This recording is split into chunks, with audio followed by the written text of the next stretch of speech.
৪৫ বছরের পেশাগত বৈষম্যের অবসান ঘটিয়ে ডিপ্লোমা ডাক্তার স্বীকৃতি প্রদান সহ ৪ দফা দাবির দ্রুত বাস্তবায়ন চেয়েছেন ডিপ্লোমা চিকিৎসকরা।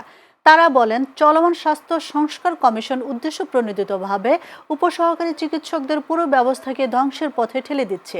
রোববার জাতীয় প্রেস ক্লাবের সামনে এক মানববন্ধনে এসব কথা বলেন বক্তারা। তারা বলেন, চলমান স্বাস্থ্য সংস্কার প্রক্রিয়ায় উদ্দেশ্য প্রণোদিতভাবে এই পেশাটিকে ধ্বংসের চক্রান্ত চলছে।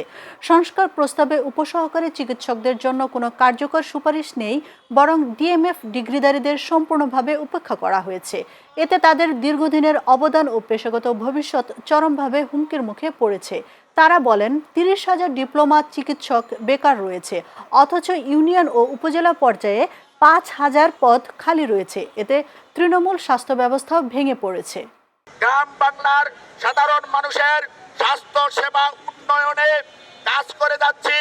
আমাদেরকে বাদ দিয়ে তৃণমূল পর্যায়ের স্বাস্থ্য সেবা কোনোভাবেই নিশ্চিত করা সম্ভব না।